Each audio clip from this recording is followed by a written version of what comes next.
We are going to practice Antar Mouna.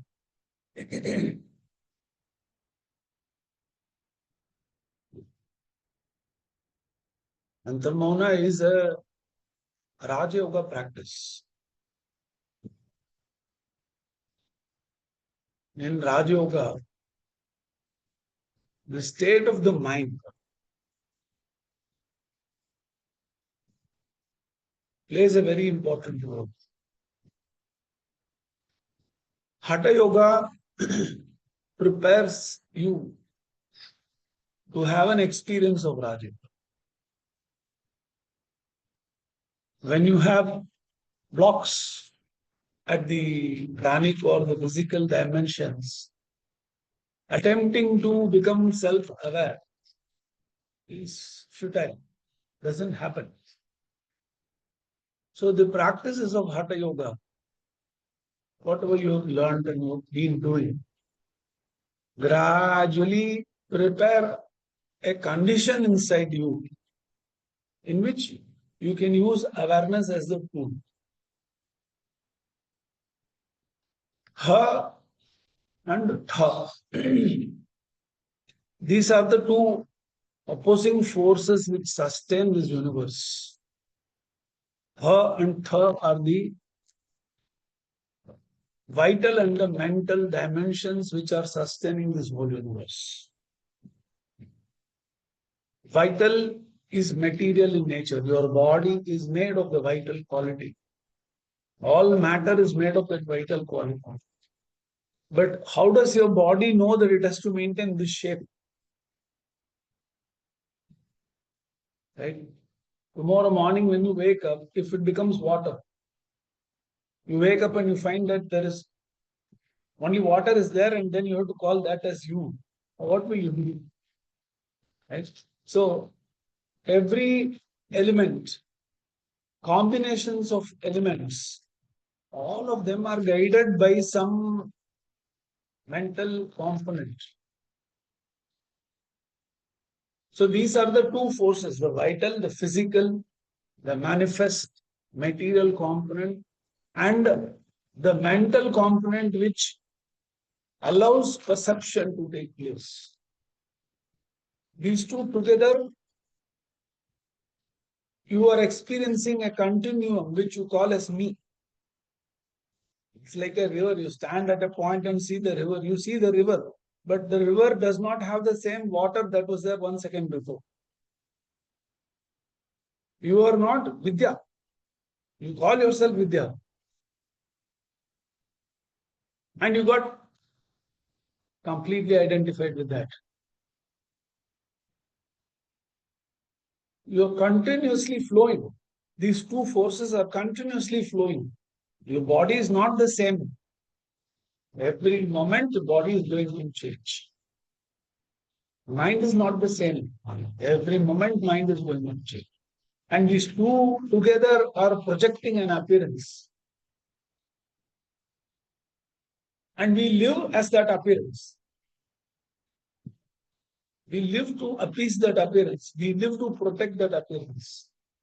We think that we are going to get satisfaction out of that appearance.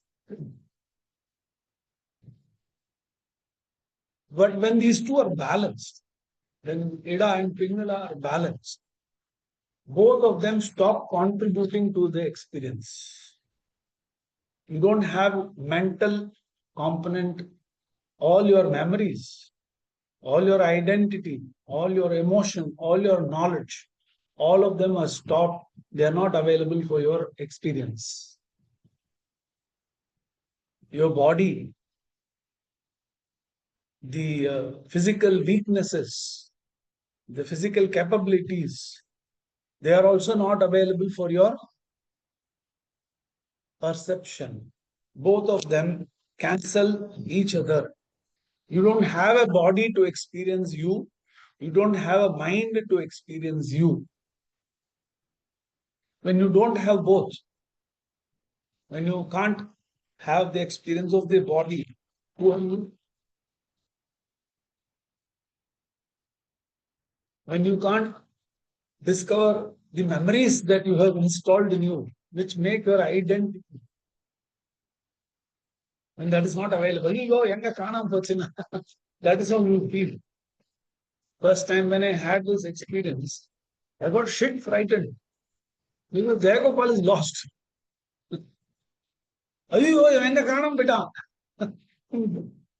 குருநாதர்கிட்ட போய் கேட்கிறேன் ஐயோ குரு குரு நான் காணாம போயிட்டேன் குரு எங்க இருக்கேன்னு தெரியல எனக்கு பயமா இருக்கு frightening because you live as your own soul. You live with all your likes. You live with all your hatred. You need your hatred to feel that you are you. I don't like this. Again, and the other, you will have some punctuation in your life. If everything is gone. So, Hatha Yoga allows you to balance these two so that both of them don't present themselves. That's what a glimpse of that, momentary glimpse of that is what you get when you do your practices and you come to that state. But you try to superimpose the objectivity that you have. Experience means it needs expression. You will write poem. Everything I am going shit. A poem. I'm eating. Poem. For everything you have to have. For somebody else, for everything they will drink. Happy means they drink.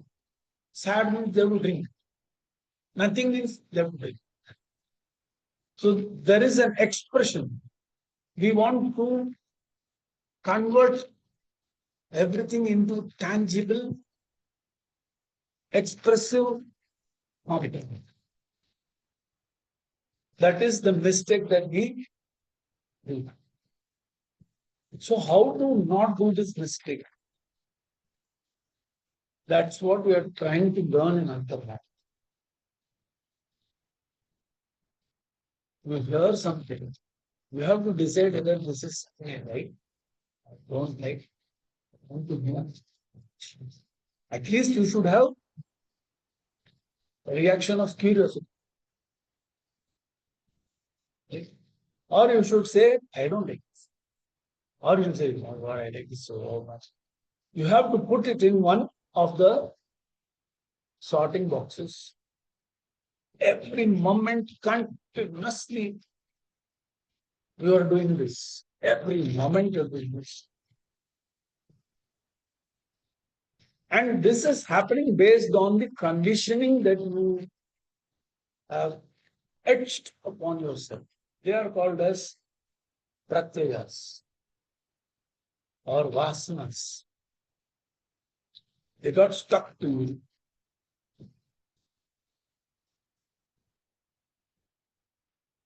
Everything leaves a vasana. There is not anything that does not leave a. Every experience gets converted into an impression. You handle your phone, you'll find that there are a lot of things on the screen. You don't normally see it at all, but one day you decide you want to clean it, you remove it, you remove the cover, and you take a cloth and you see, you find there are so many fingerprints. Millions of fingerprints are there on the screen. There is even, that Pani Puri finger that with which you, everything is there. Like that, every life experience, every moment, you have to sort it and put it in one of these.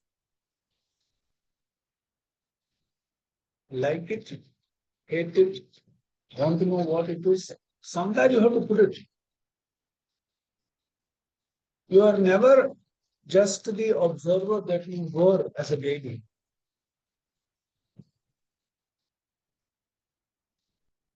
You live through the, or you have to do something about what experiences happen. If you don't do it mentally, then you have to do it physically. You have to go and say to somebody. You have to eat and enjoy it. You have to weep and enjoy it. There has to be either a physical response or there has to be a mental response, if possible, both. We continuously do this. We never remain objective. Objective means non-participating, witnessing nature.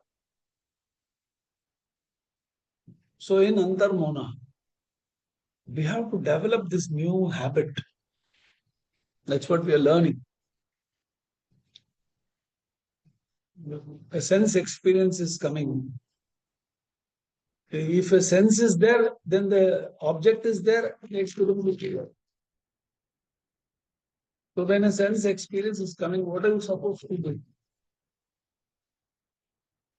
You don't have to do anything really. You just be yourself. That's what I'm talking about.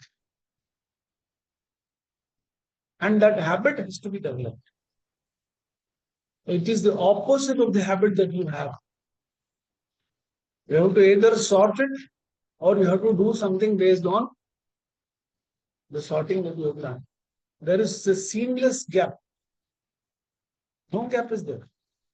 The moment you sorted it, if you liked it, you want to immediately acquire it. If you hate it, you want to run away from it. If you don't know what it is, you want to try it. So there is no gap between the sorting that has been done and the physical rest. So our life is, what is our life? You look at your own life. Is it just this or not? So anybody says anything, we become a changed personality. And people who are able to observe the change that goes through us, they are able to manipulate us. So from a very practical angle also, when you do Antar Mouna, people will not be able to manipulate you emotionally. That is not the main. Maybe you are very interested because the way you are showing you don't want to be manipulated. A lot of response is there for that. That's not the main thing. So it is useful in that way. But what is more important is you remain neutral. Just be. Sound is heard. Just be with the sound. Sound is not a source of pleasure. Sound is not a source of pain. Touch is not a source of pleasure. Touch is not a source of pain. It is there.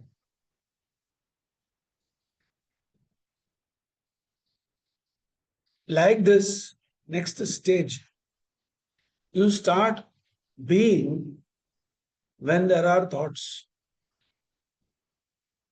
And thoughts are spontaneously appearing. For every exposure to any sense or through any emotion, immediately there is a mental response. There is a comparison. There is a decision.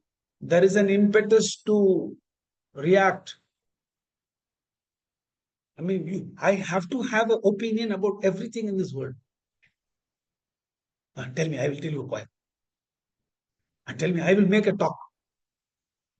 Immediately, what we want to do? We want to react. And when we don't react, when somebody with whom we live, if they don't react, we become very upset, you know. You are like a dud. What is the point of me living with you? Huh? We become very upset. We want them to be alive. Alive means keep on விருத்திமயமா இருக்கணும். விருத்திகளால சூழப்பட்டு விருத்திகளா கொட்டிகிட்டே இருக்கணும். That's what we want everyone to be doing to us. If somebody is relaxed, peaceful, calm, we become very upset. How can you be like this? How can you be like this?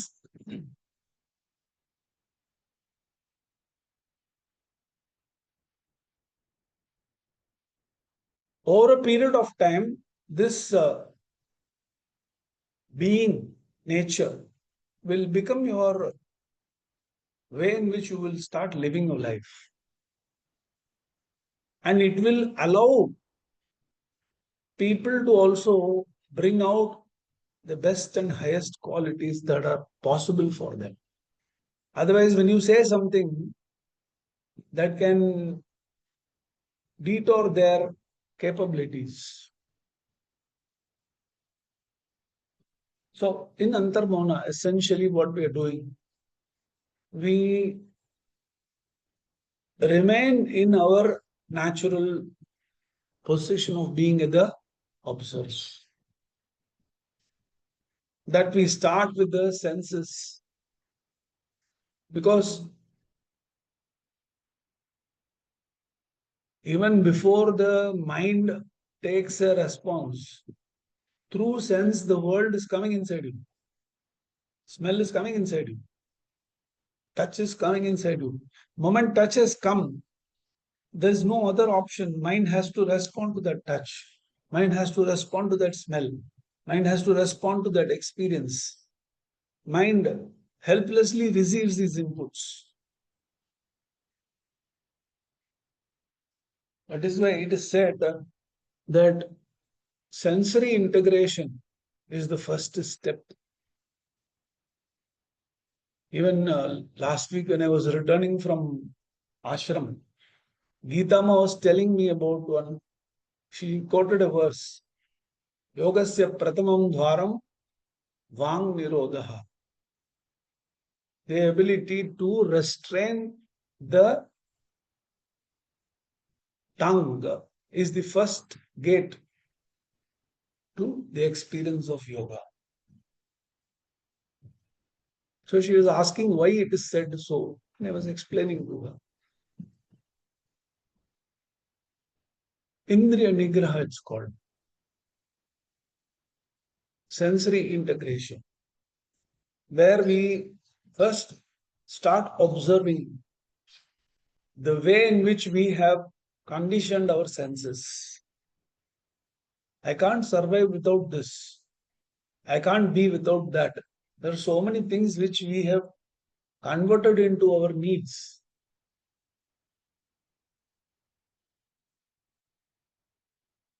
Converting everything into a luxury.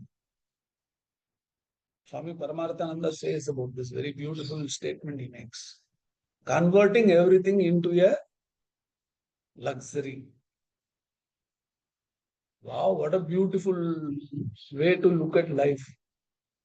If I'm able to spend 1 hour time with you, if it is a luxury, then what will happen? If it is not available, not a problem because it's a luxury. But need is compelling.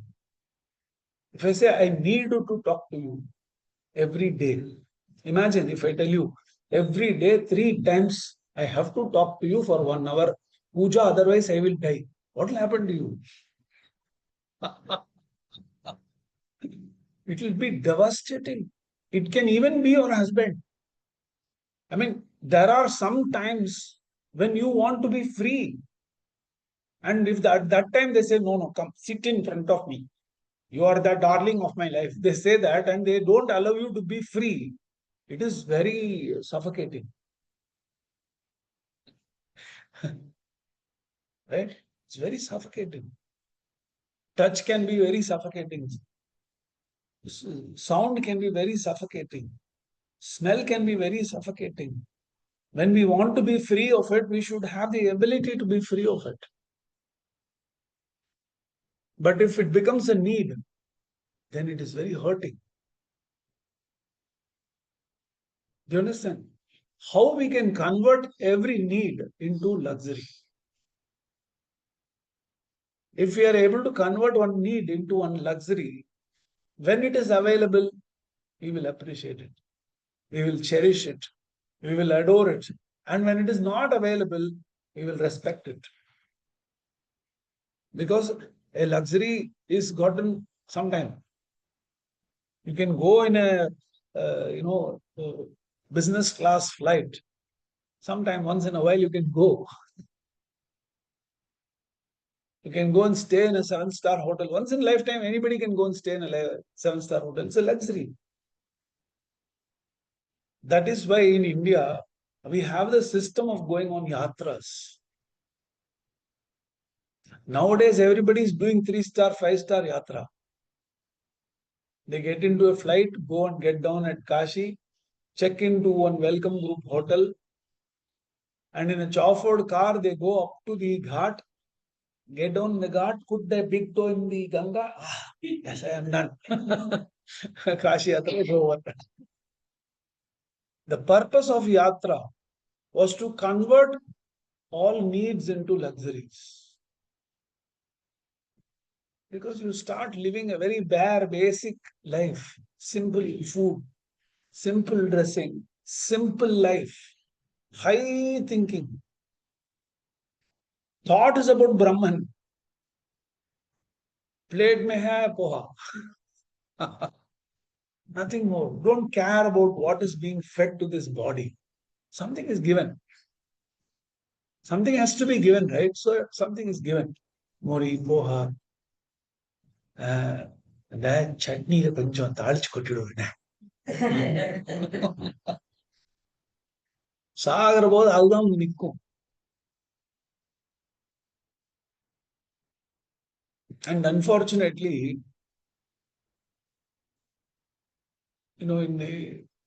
it is very beautifully described in Bhagavad Gita again. Unfortunately, the last thought that you will have when you are leaving your body will become your next destination. What is your plan today after the class is over? What are you going to do? Okay. Take breakfast at home. So that's what you're thinking. But at the last moment, if you get a call and if you're told that somebody very close to you just got admitted in the hospital in a trauma situation, will you make breakfast or will you go there? You will go there. What makes you go there? The last thought. At the time of exit, you might have planned that today I will go home. You might have kept things ready. You will go and do those things. All that is plan is there. But what decides where you will go from here? You may go later on there. Today's breakfast you may make tomorrow. That is a different thing. But from here, where you will go?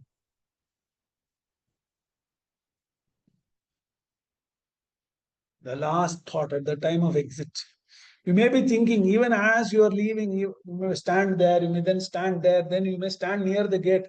At that moment, if you decide, I will just go to Parsati temple, I'll just have a hello, and then I will go. At that moment, if that thought comes, next destination will be, oh, you say some vegetables are not there. Fresh vegetables are available in Ganganam. I go buy and then I will go. Next destination will be, so the time of exit, whatever is the thought that you're going to have, when you exit this body, what thought will you have?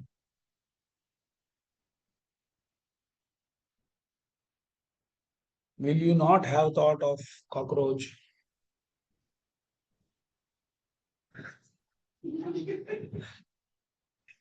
What will you be your thought? So when you are happy, what you will think of? When you are sad, what you will think of? When you are angry, what you will think of? When you are irritated, what you will think of? Upset, depressed, jubilant, what will you think of? You have to create a plan. And you have to, for every emotion, for every thought, for every memory, you have to create a plan. So in any situation, first thought that mind should get should be something that is noble, that will be liberating, that will not be restricting. So that habit has to be developed. How to develop that habit? It can be developed by beginning to observe what thought comes to me when I'm sad, what thought comes to me when I'm happy, what thought comes to me when I'm jubilant, what thought comes to me when I'm depressed, when I feel lost. You should install the observer of the mind's behavior. It's like setting up a CCTV camera. If you set up a camera, whether you are dancing, whether you are crying, it will capture everything. Right? Like that, you have to install this. That is what is the practice of Antar Mouna. You're not going to get any divine experience by doing Antar Mouna. Purpose of the practice is not to get any, because an experience is material in nature. Any experience. If you have to experience something, it has to be made of the five elements. Because you have senses. Only with the senses you can experience anything. Is there any other method that you can experience something? You don't. So if you have to experience something, it has to be only material. It's just an object. Even the emotion is made of subtle material. You get a new dress, you drape it around you, you feel happy. If I get you a stinking dress and I drape it around you, you feel unhappy. சாக்கடையில இருந்து எடுத்துன்னு வந்து உனக்காக கொண்டு வந்து சுகந்தா போட்டு போட்டு கொடுத்தா அத்தின் உயிர் எடுக்காது. Happiness and sorrow, aggression and peace, all of them, whatever is experienced in the mind, is embedded with the mind through senses only. And sense experiences only matter. And through sense, mind experiences only matter. Emotional experiences are nothing but permutations and combinations of different gradations of this matter only. It's like a symphony. But when you have one stimulant, immediately you're lost. The observer is lost and the experiencer is, that is called as the Jagrad Avastha. Everything is in the awakened state. The symphony is on. One trigger is enough. Become happy, you become sad, you become upset, you become irritated, everything.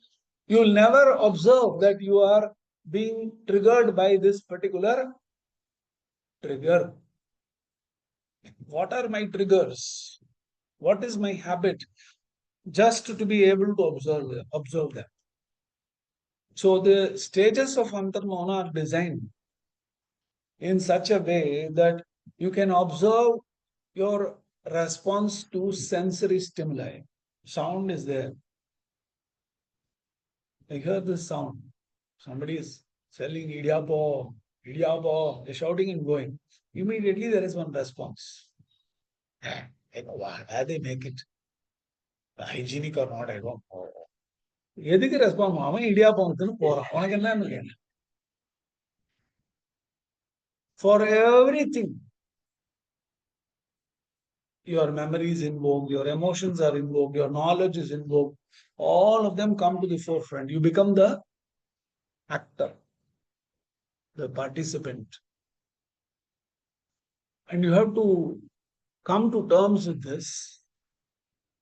And you have to install the ability to observe.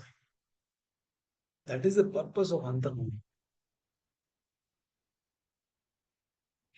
And at a later stage, when you learn the advanced stages of Antar Mouna, then you can move into the dimension of not just a sensory integration, but also mind integration. It's called Mano Nigraha. You can decide whether you're going to be angry or not. You can decide whether you will express sorrow or not.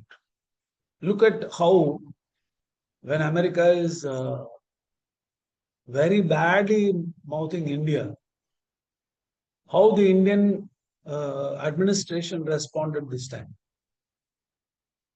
This is Antar Mouna in action.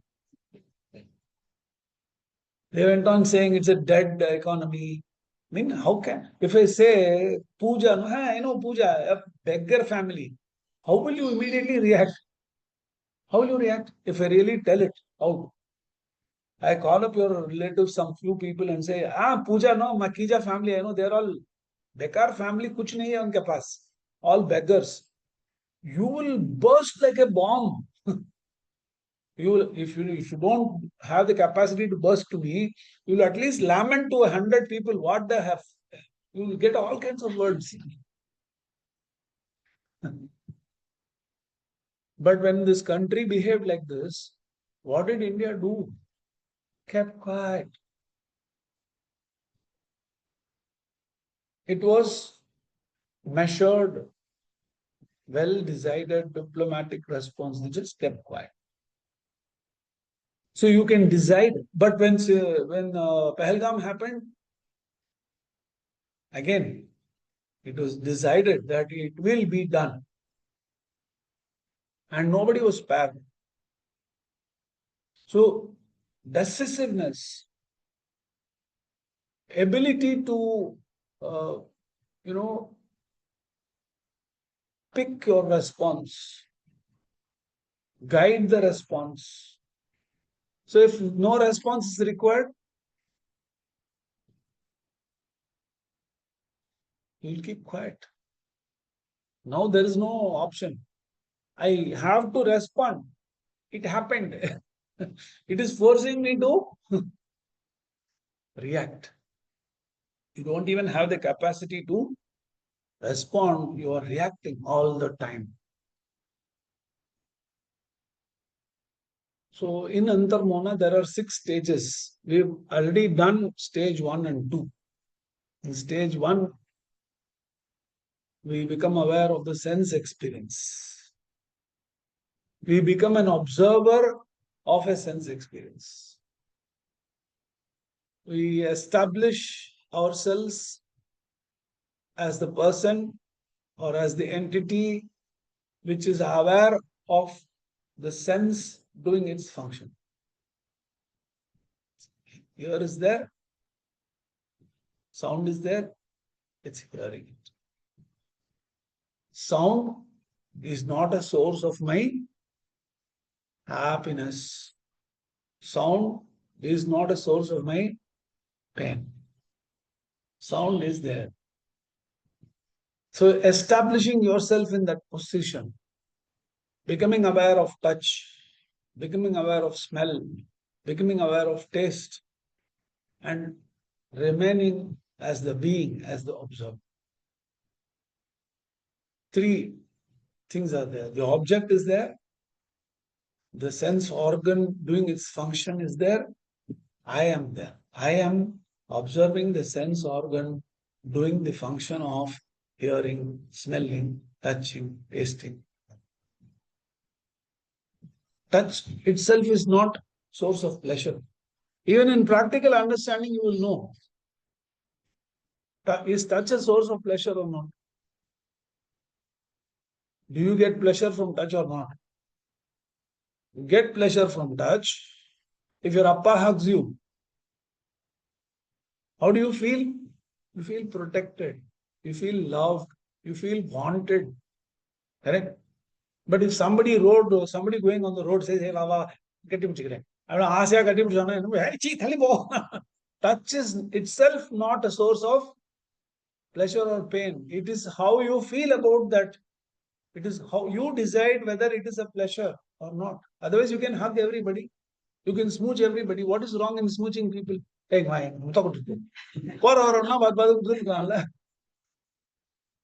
You can't even accept the thought because it is the mind that decides whether this is pleasure or pain. But we crave to have a sense experience. We yearn to have it. It is in the form of touch or taste or smell. We want it. We want to experience it because we have embedded in ourselves that it gives us pleasure. The other day I was sitting in a Sangita restaurant, Bycross Road, for having a cup of coffee. And I told to myself, coming and sitting here alone and drinking a coffee like this, you should not become like this Tata. One Tata is coming there. He doesn't have teeth at all. He is not able to see. He is not able to walk. One person is bringing him. On that day, that person had problem in parking. So this Tata is coming by himself inside. தடவி தடவி வந்துட்டு இருக்காரு. அந்த ஹோட்டல்ல வேலை செய்யற 2 பேர் போய் வாங்க தாத்தா கூட்டின்னு போய் உட்காத்தி வைக்கிறாங்க. ஒரு 10 minute discussion is happening. What are you going to eat? என்னடா இருக்க அப்படி கேக்குறாரு அவரு. சொல்றான் பரோட்டா. ஏண்டா என்ன கிண்டல் பண்றியா? பரோட்டா எப்படி இவர் சாப்பிட முடியும்? அப்புறம் அந்த இன்னொருத்தவன் ஏய் போடா நீ வெறுப்பேத்தின்னு இருக்க அவரை நான் சொல்லிக்கிறேன் தாத்தா பூ மாதிரி இட்லி இருக்கு போடா டெய்லி இட்லி சாப்பிடுறேன்.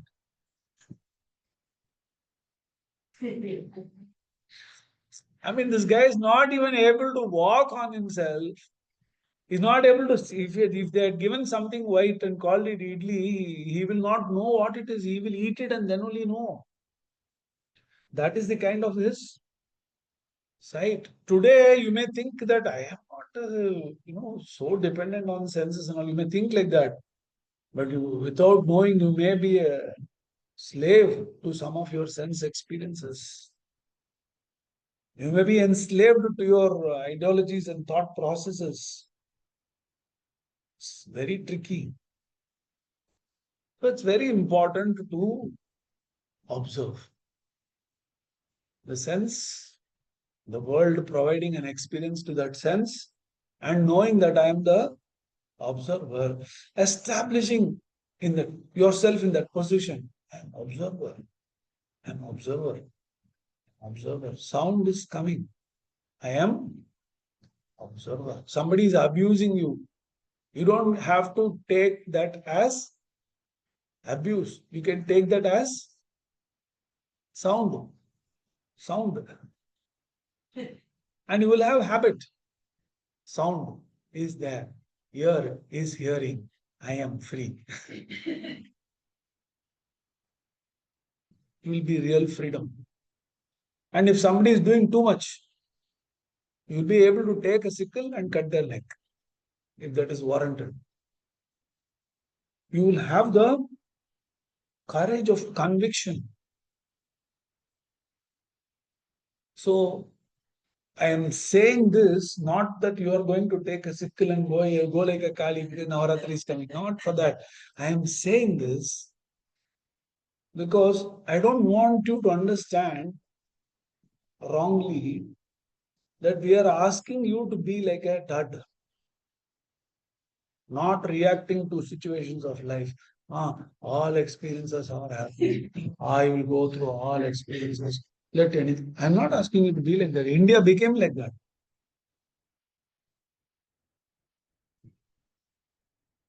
The teachings of Jesus, we have followed it properly. The teachings of Krishna, we have not followed it. Uttishta, Klaibhyam Masmagamam Partha. எழுந்து அடிடா தப்பு நடந்தா நீ அண்ணாவா இருந்தானே ஆத்துக்காரனா இருந்தானே தப்புனா தப்பு சரினா சரி. If it is dharma, you have to respect it. If it is adharma, if you are in that position to stop it, do it. Don't just be angry. How can such things happen? No. So the dharma has to be upheld. Whether it is pleasant, convenient, or inconvenient, unpleasant for you, doesn't matter. If I'm doing something wrong, I may be your yoga teacher. You should tell it to me. Don't do like this. You should have that courage of conviction. And if you know for a fact that I'm not going to hear and listen and follow what you're going to say, respect yourself, keep quiet, get out of the contact. Don't come back to learn from me. Because you know that I am not straightforward. I'm a hypocrite. After knowing that I'm a hypocrite, why you want to learn from me? You should have that kind of a ability to take the right choices. Right? And for that, you cannot be attached. When you are emotional, when you are attached, then that robs away, hijacks your prudence. And Antar Mouna has to be practiced regularly. The stage 1, when it is practiced in the night or in the early morning, whatever time you choose, throughout the day, it will be available for you. Because you have established yourself in that position as the observer. Same way, the stage 2, you have established yourself as the observer of every spontaneous thought. Over a period of time, when that habit of being the observer will be there with you. So if there is a thought cluster coming out, you will know what is coming. You may have very pathetic thoughts. What to do? They are coming. At least you should be in a position to observe them. Then you can decide whether you will allow them. You have to be in that position. No? So this is about Antar Mouna. And whether it is Antar Mouna or Japa or Yoga Nidra or chakra purification practice, meditation practices, all of these come under, even the asanas, everything, all of them come under the category upasana. And there are two parts to your practice. One is upasana, other is karma yoga. These two things are necessary for you to integrate your personality.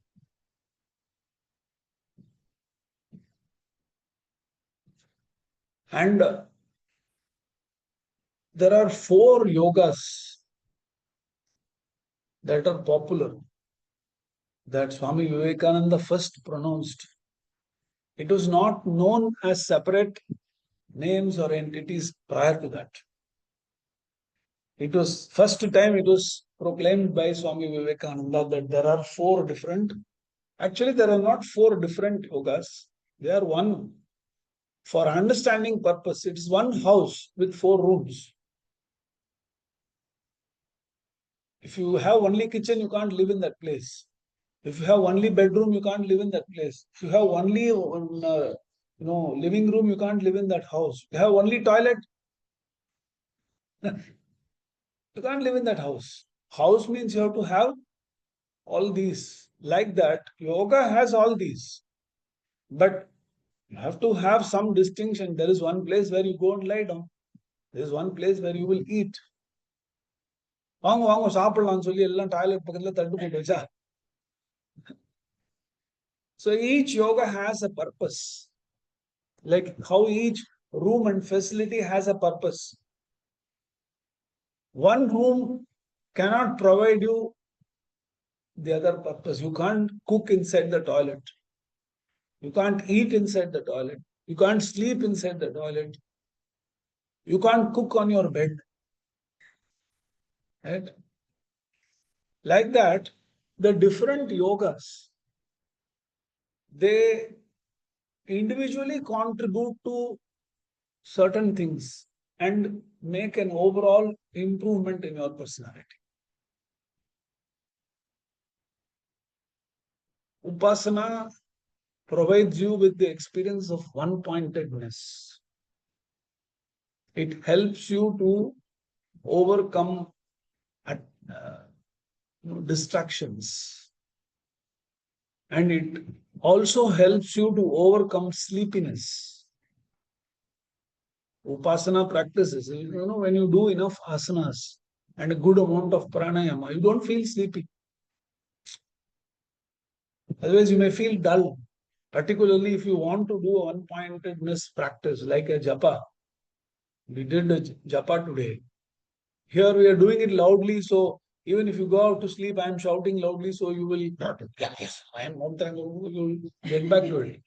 But when you're doing it on your own, there is nobody to tell you that whether you're sleeping or you're dreaming or you're worrying or in your mood swings. You may start with one mantra and get into your mood swings, and maybe you're crying for 20 minutes and then suddenly you realize, okay, I've done enough japa. You go away. So the upasana, to give you the benefits, has got many parts to it. The asanas, the shatkarmas, the pranayamas, the mudras, the bandhas, whatever you are learning, they are all preparatory stages of what is known as upasana yoga. There are only two yogas in that way. The other is karma yoga. And Swami Vivekananda mentioned about bhakti yoga and jnana yoga.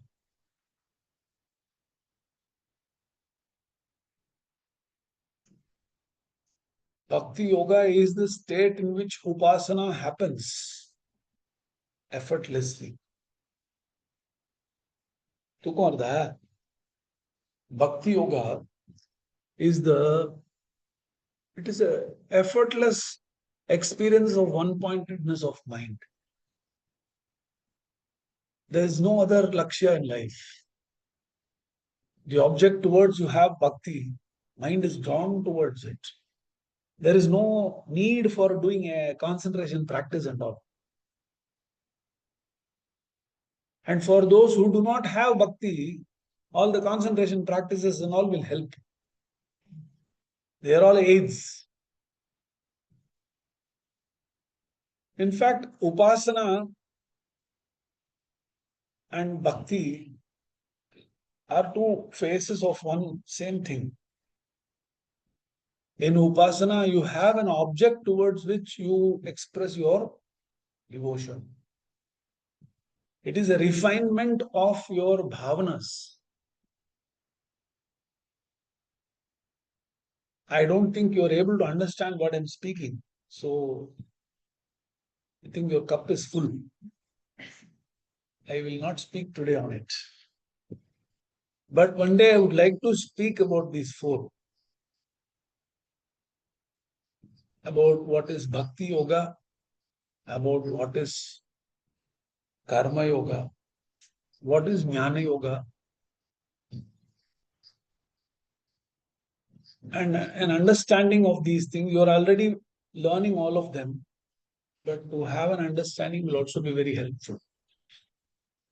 But I don't think I will talk today.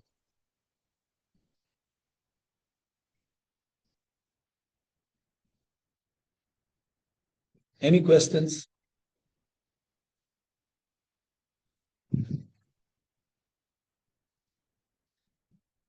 So you said asanas, reading, creating asanas. So in free time, I sit at all sleeps. Even if it is good sleeps, they spiritual talk or whatever or anything, they are creating asanas. So is that okay? I mean, to create good influences, yeah, you have to just clear all the influence. When you want to clean a cup which has been sipped, after cleaning it, what will you have in it? But when you're cleaning it, what will you have in it? So the cleaning water will be clean water or it will be dirty water. So you have to fill the cup with clean water to clean it, and so that it will be clean and empty, or you will just keep it empty without cleaning, it will become clean on its own.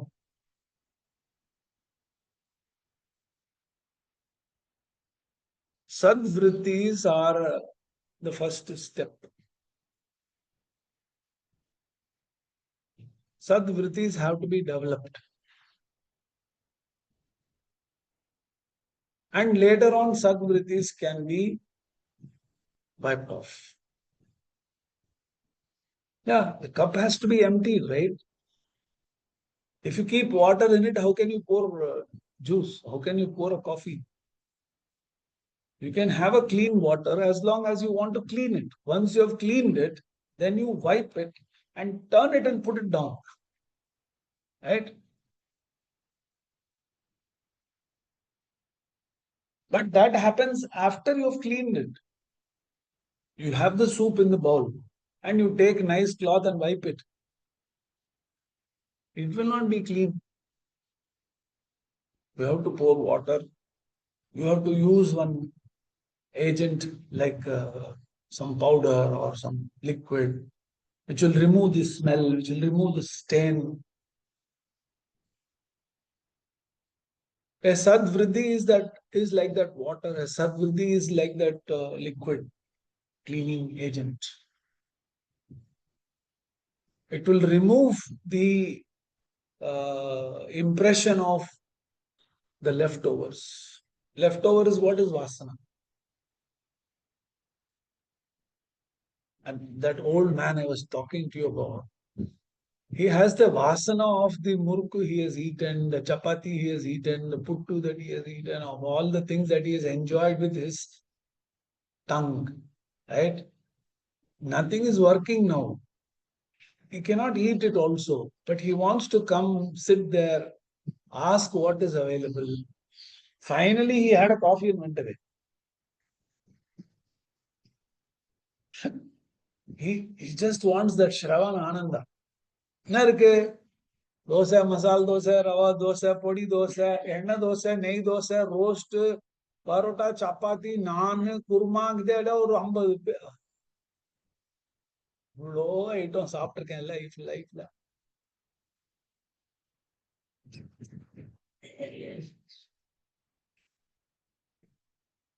Mind crave for what cannot be enjoyed. What can be enjoyed, it wants to enjoy. It doesn't want to crave. When it is not available, craves. But we have to understand that everything will have its time. Any relationship will become extinct. Everything that started will end. Nothing is going to be permanent. But we will become depressed when we don't want to accept the truth. We will be faced with the truth at some point of time. We will lose a son or a daughter or a dog or a house. You may have to, not negatively, you may have grown up in a house. You're not in that house anymore. मेरी हवेली कह के क्या होगा चल वो हो गया वो बात अभी नहीं you have to create a new haveli you have to create a new home and the people for whom you created the home will leave this home and go away. When your son gets married, when your daughter gets married, they have to live their own life. They will go away. Whatever you created will become purposeless. If I know it now itself, that what I am creating is purposeless, mind will not get disturbed. You will not get upset. You will know, okay. So sadvrittis have to be, and the sadvritti can be developed through shravanam, through abhyasa. Shravanam is hearing. So when I tell you something, you get interested to explore. Oh, oh, I have to try this. The desire comes, Shravanam is a support for upasana. Shravanam is a support for any abhyasa. Because abhyasa means you have to take effort. Effort needs motivation. It's like climbing the mountain. Once you reach the top, from there the panoramic view is there. But when you are climbing, you see only rocks, only thorns.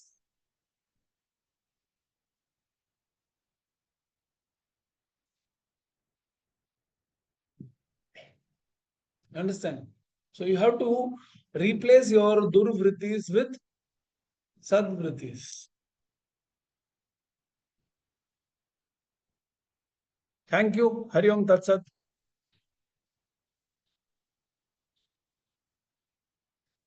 Thank you, sir. Very good.